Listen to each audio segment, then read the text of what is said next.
Now we start with the principle of launching of satellite, और इसमें हम लोग डिस्कस करेंगे orbital speed and the time period and height of the satellites orbit and binding energy of the satellite.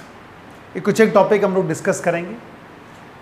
तो एक अगर certain speed से अगर कोई सैटेलाइट लॉन्च नहीं किया जाता है तो वो अपनी ऑर्बिट में सेट नहीं हो पाता है, ठीक है। तो उसको चाहिए ऑर्बिटल वेलोसिटी। तो we discuss about the orbital speed.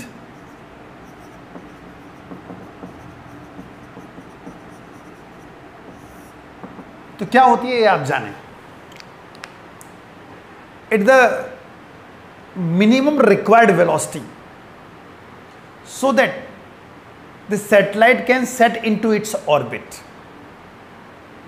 It's the minimum required velocity so that the satellite can set into its orbit known as orbital velocity. दोनों इसका एक्सप्रेशन हम लोग लेके चल रहे हैं और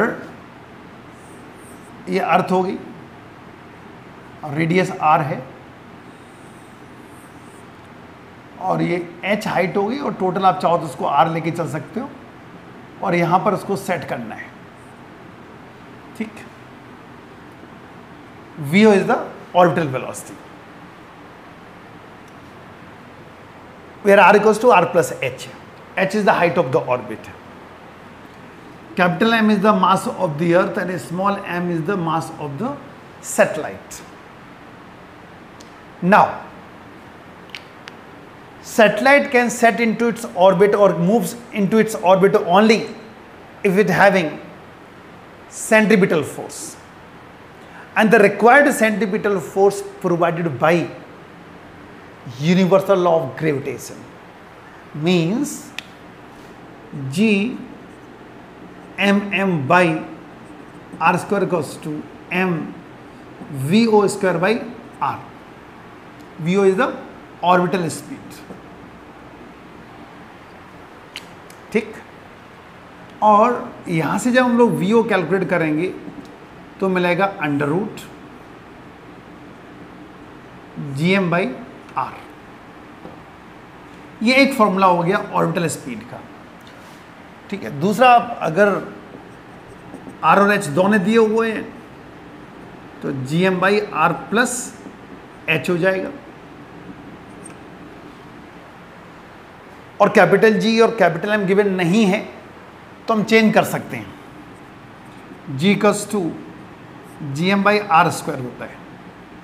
तो अब ये फॉर्मूला बन जाएगा R square into G upon R plus H। Clear. GM की जगह क्या लिख दिया, GR स्क्वायर। एक और फॉर्मूला पॉसिबल है, R plus H very close to R. If satellite revolves around the earth very close to the surface of earth, यानी R plus H R के बराबर है करीब करीब,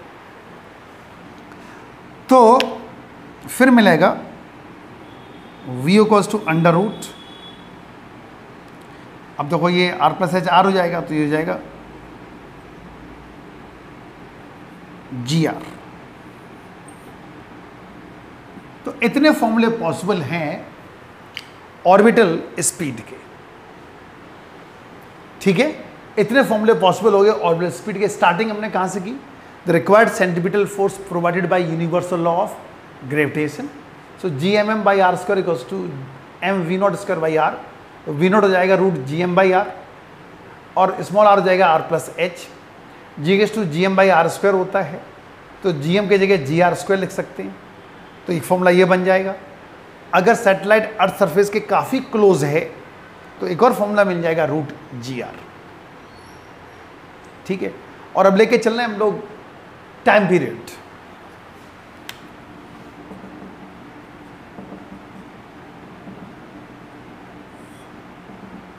टाइम पीरियड लेके चल रहे हैं। तो total time taken by the satellite to complete one round, that is known as time period. तो time period T equals to 2 pi r upon v o हो जाएगा, ठीक। वी ओ की वैल्यू लगा दो, जी एम बाई आर, या इसको ऐसे लिख सकते हैं हम लोग 2 पाई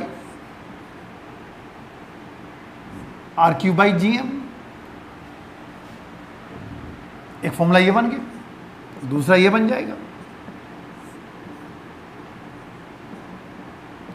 आर प्लस एच का क्यूब अपॉन जी एम, और G M equals to g r square होता है।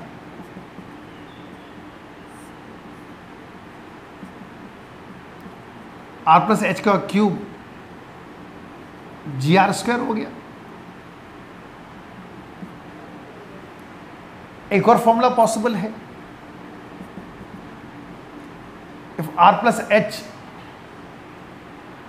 Plus h very close to r, तो 2 pi r q by g r square,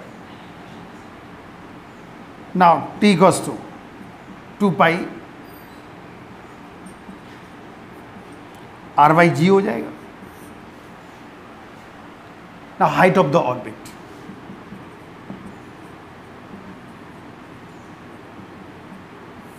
height of orbit, तो second equation की squaring कर दो, T square equals to 2 पाई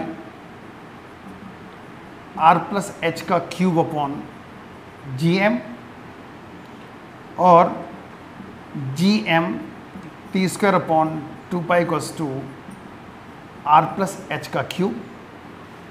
और यहाँ से अगर हम लोग आर प्लस एच निकालते हैं, चलो यहाँ लिख लेते हैं, तो आर प्लस एच मिलेगा G M T square by 2 pi power 1/3 T square upon 2 pi power minus H,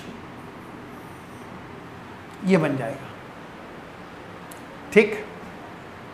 और अगर हमें बाइंडिंग एनर्जी निकालनी हो, binding energy means the total energy of the satellite into its orbit, तो binding energy देखो क्या मिलेगी,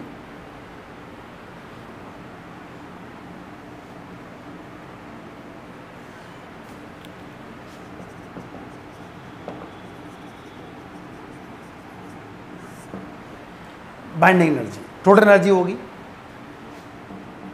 potential energy plus kinetic energy minus G M by R plus half M V naught square,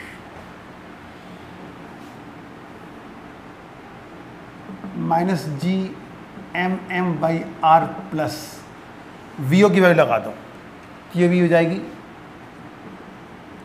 ji M by 2r, तो ये मिलेगी minus G M by 2r।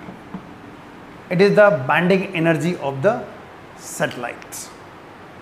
Clear? तो ये फॉर्मूले आगे,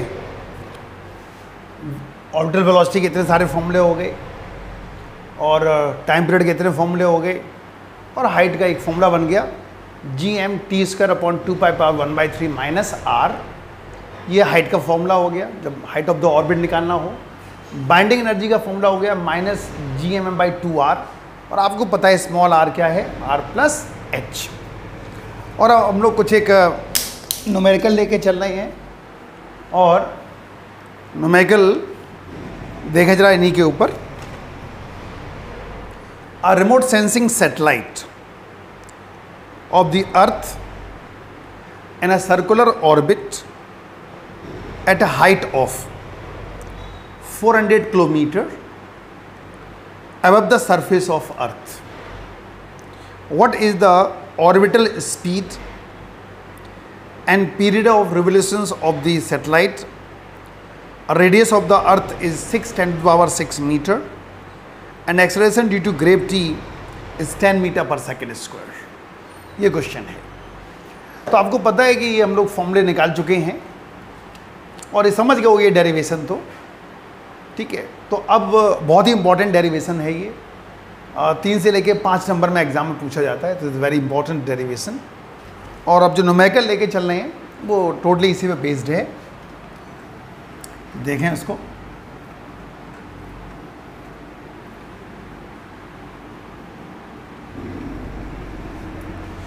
तो क्वेश्चन ये है, a remote sensing satellite of the earth in a circular orbit at a height of 400 kilometre, यानी एच दिया हुआ है।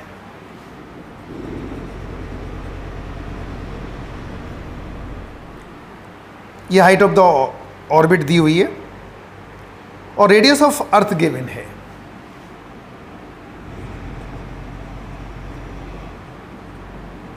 Metre. Calculate the orbital speed, V और जी दिया हुआ है, under root.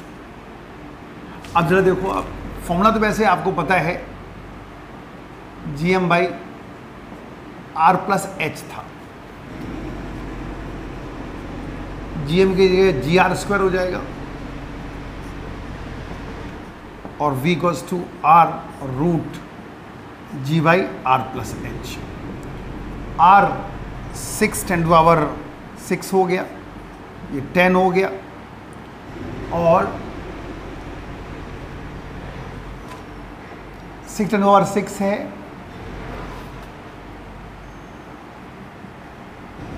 Plus 4 10 to power 5। जब इसको सॉल्व करेंगे तो वेलोसिटी आएगी 7.5 10 to the power 3 metre per second. ये वेलोसिटी आ गई और अब हमें टाइम पीरियड निकालना है।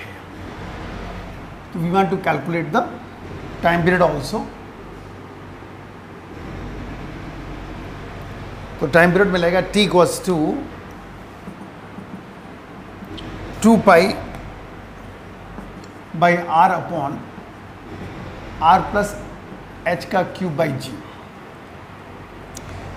अब इसमें अगर हम वैल्यू पुट कर दें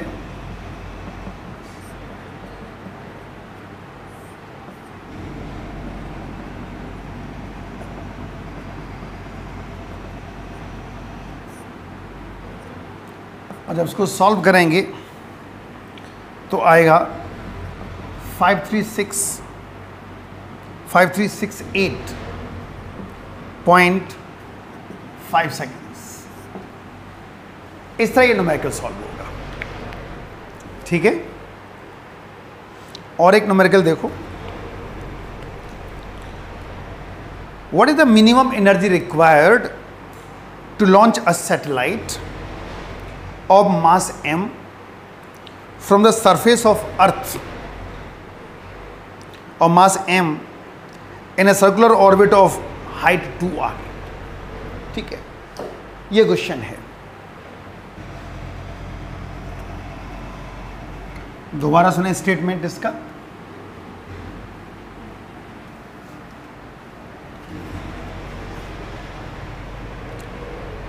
What minimum energy required to launch a satellite of mass m from the surface of earth of mass m radius capital R in circular orbit at altitude 2r। तो हमें ये कैलकुलेट करना है।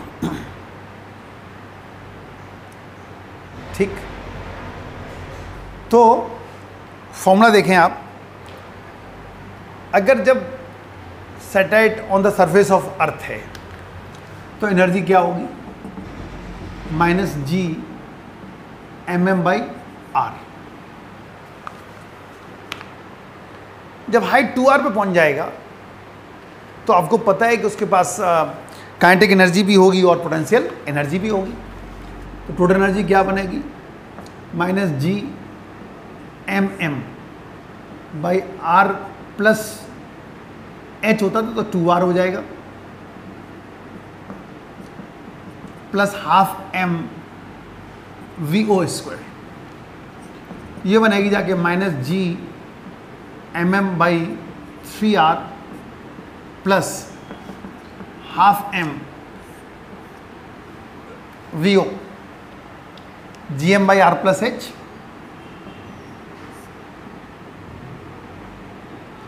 R plus H यानी R plus 2r minus G M M by 3r का square था ये,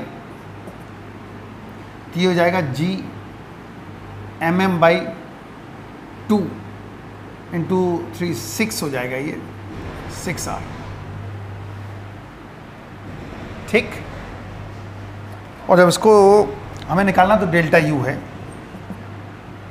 minus G M M by final लेके चल रहे हैं minus G M M by 3r plus G M M by 6r minus minus G M M by R. कितनी energy चाहिए, इसको जब सॉल्व करेंगे हम लोग तो ये आएगा 5 G M M by are.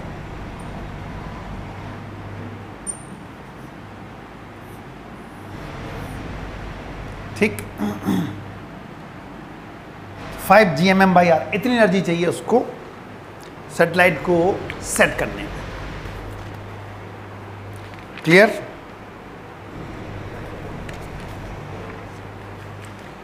ना, और अब लेके चल रहे हैं हम लोग escape velocity, another important topic.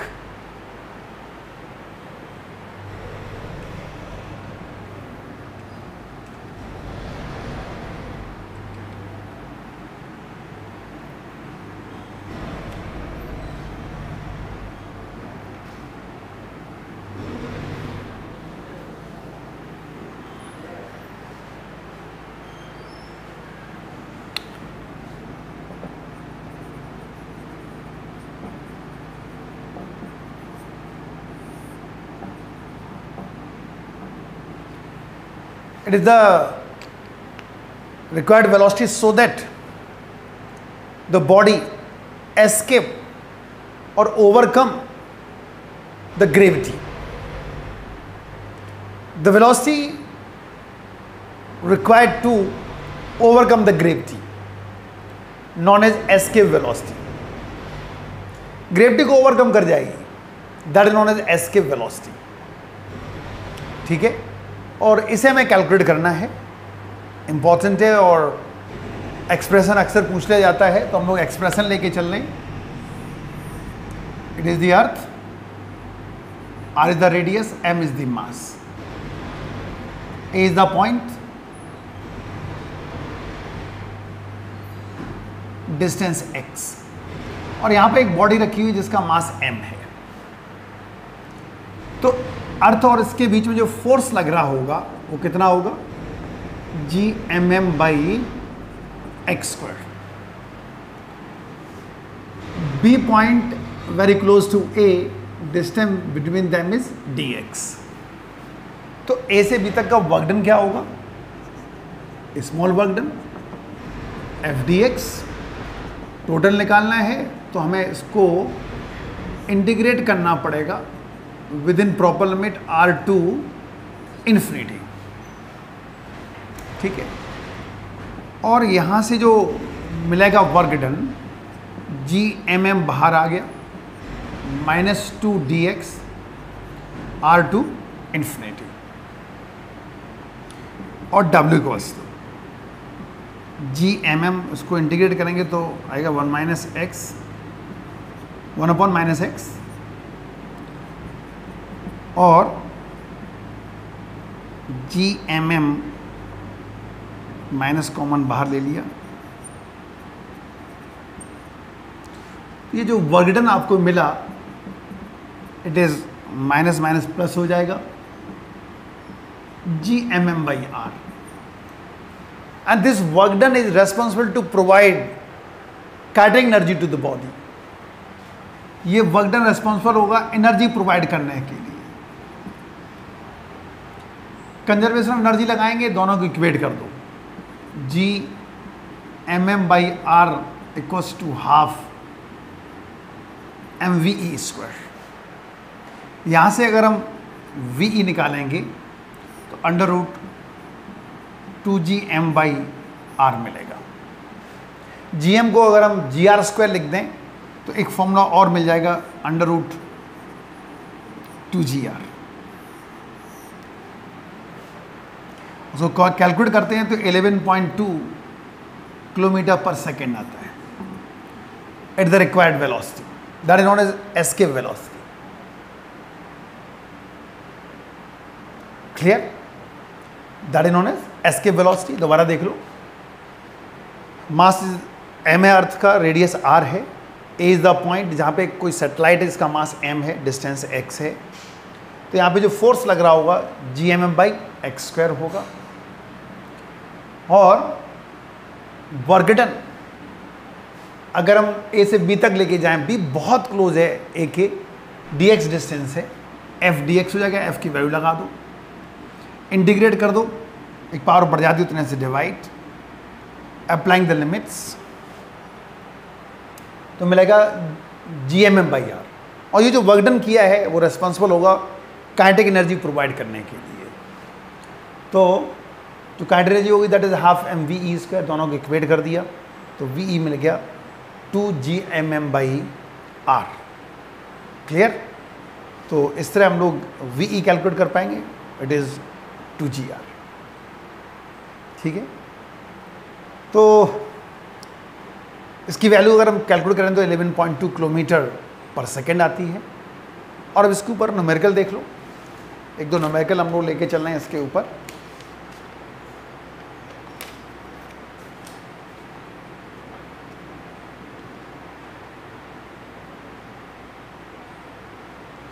तो देखो इसका numerical,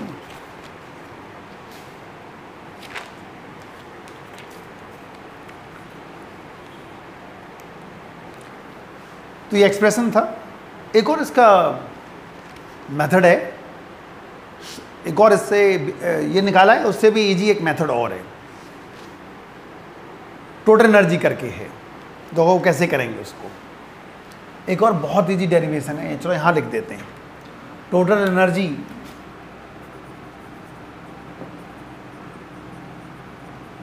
on earth surface equals to total energy at infinity. और ये कॉन्सेप्ट लगाते हैं तो दूसरे लाइन में ही आंसर आ जाएगा। देखो कैसे, अर्थ सरफेस एनर्जी क्या होगी, माइनस पोटेंशियल एनर्जी होगी, काइनेटिक एनर्जी होगी, और इन्फिनिटी पे क्या हो जाएगी, ज़ीरो। तो half m ve square equals to, ये प्लस हो जाएगा gmm बाई आर, और v equals to under root 2gm by R. ये सेकेंड मेथड है सॉल्व करने का। एक तो प्रॉपर मेथड ये है, एक हमने यहाँ पे सॉल्व कर दिया कंजर्वेशन ऑफ एनर्जी का कॉन्सेप्ट लगा के। Total energy on the earth surface, potential तो होगी ही, जब लॉन्च कर रहे हैं तो काइनेटिक एनर्जी भी होगी, और इन्फिनिटी पे जाके ज़ीरो हो जाना है। आपको पता है इन्फिनिटी पे पोटेंशियल ज़ीरो हो जाता है, बॉडी रेस्ट में आ जाएगी, सब कुछ ज़ीरो हो गया, इक्वेट किया तो, और रूट 2gm बाई आर।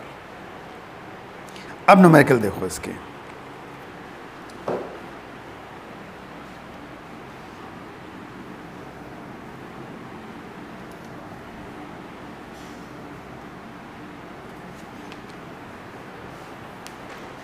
तो न्यूमेरिकल देखें आप, determine the escape speed of moon given the radius of moon is 1.74 10⁻⁶ metre, its mass is 7.36 10⁻22 kg.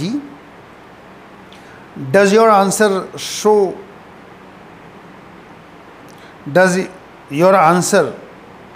throw light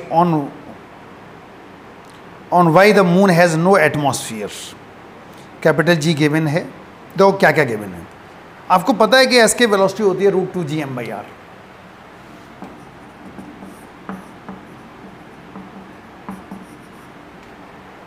अब जरा देखो, जी दिया हुआ है, एम दिया हुआ है, आर दिया हुआ है, मास ऑफ द मून दिया हुआ है 1.74,